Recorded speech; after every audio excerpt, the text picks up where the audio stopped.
Plastic surgery ਕਿਸੇ ਵਰਦਾਨ ਤੋਂ ਘੱਟ ਨਹੀਂ, ਲਿਆ ਸਕਦੀ ਹੈ ਪਹਿਲਾਂ ਵਾਂਗ ਜੀਵਨ ਮਾਰ। ਦਿੱਲੀ ਦੇ ਇੰਦਰਪ੍ਰਸਥ ਅਪੋਲੋ ਹਸਪਤਾਲ ਦੇ ਮਾਹਿਰਾਂ ਨੇ ਅੰਮ੍ਰਿਤਸਰ, ਪੰਜਾਬ 'ਚ ਕੈਂਸਰ ਤੋਂ ਲੈ ਕੇ ਸੜਕ ਹਾਦਸਿਆਂ ਦੇ ਸ਼ਿਕਾਰ ਲੋਕਾਂ ਨੂੰ ਪਲਾਸਟਿਕ ਅਤੇ ਕਾਸਮੈਟਿਕ ਸਰਜਰੀ ਬਾਰੇ ਦਿੱਤੀ ਜਾਣਕਾਰੀ। ਪੱਤਰਕਾਰ ਵਿਸ਼ਾਲ ਸ਼ਰਮਾ ਦੀ ਵਿਸ਼ੇਸ਼ ਰਿਪੋਰਟ।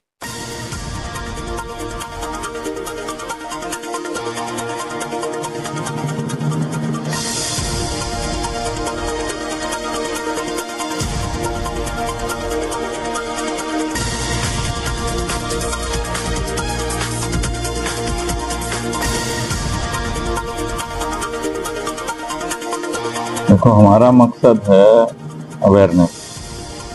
हमारी जो स्पेशलिटी है प्लास्टिक रिकंस्ट्रक्टिव कॉस्मेटिक सर्जरी, उसके बारे में अवेयरनेस जानते नहीं लोग कि इसका स्कोप क्या है, क्या क्या चीज़ हम कर सकते हैं। इसमें बहुत वाइड स्कोप है, आप जो सोच सकते हो वो कर सकते हैं। तो इसलिए ये हम इस मकसद से हमने करना चाहिए।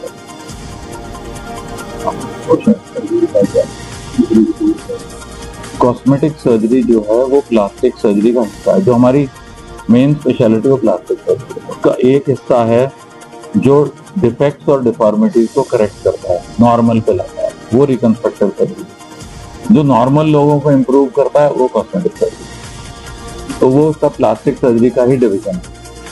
और धीरे धीरे, क्योंकि पहले इंडिया में बहुत कम होता था, अब काफ़ी है। और अब हमारी जो समझ है, हमारी जो एजिंग की, वो बेटर है। तो हम बहुत हेल्प कर सकते हैं बॉडी को, फेस को रेस्टोर करने के लिए जैसे वो होनी चाहिए। तो कॉस्मेटिक सर्जरी अब काफ़ी हद तक रेस्टोरेटिव भी हो रही है।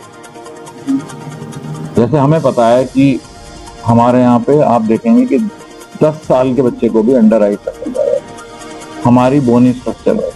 हमें पता है कि ये ऐसे जैसे जैसे एज करेंगे ये इस तरह से फेस में चेंजेस आएंगे। हम उसको करेक्ट कर सकते हैं जिससे उसको रेस्टोर करें। तो अब ज़्यादातर कॉस्मेटिक सर्जरी काफ़ी हद तक रेस्टोरेटिव होती जा रही है। सिर्फ जो लोग जिनके फीचर्स कुछ ऐसे हैं जो कि बाकी उनके पॉपुलेशन के जैसे नहीं है, समझ लो किसी की नोज बहुत दबी है, बहुत ऊंची है, उनको अपने पीयर्स की तरह करने के लिए हम ये नहीं सोचते कि भाई सुंदर कर रहे हैं, हम चाह रहे हैं कि वो और लोगों जैसे दिखाए। जैसे हेयर ट्रांसप्लांट है, आज की तारीख में आप देखेंगे 20, 22, 24 साल की उम्र से बच्चों के हेयर लॉस होना शुरू होता है।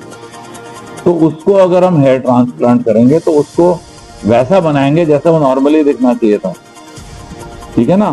तो अब जो है कॉस्मेटिक प्रोसीजर की भी यूटिलिटी, जो यूजफुलनेस है, जो उसका फायदा है, वो हमारे चीज़ों को रिस्टोर करने के लिए towards the rest of the population, उनके जो पीयर्स हैं, उनके साथ की जो उस समाज के लोग हैं, उन जैसे दिखे।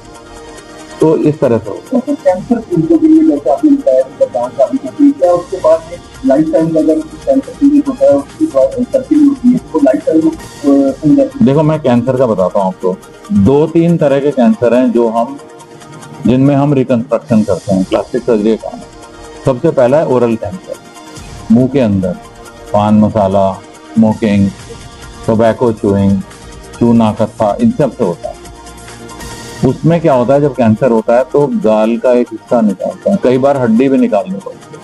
अगर आपने सारी बीमारी निकाल दी तो यहाँ पे इतनी टिश्यूज की गैप बची।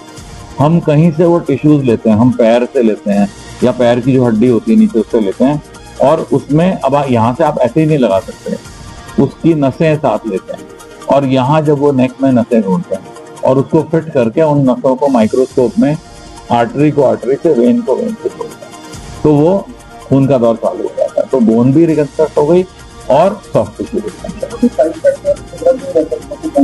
खतरा तो बीमारी का खतरा होता है, इलाज का खतरा कम है, बीमारी का खतरा ज़्यादा है। अगर आप कुछ नहीं करेंगे तो हमें बताया क्या होगा।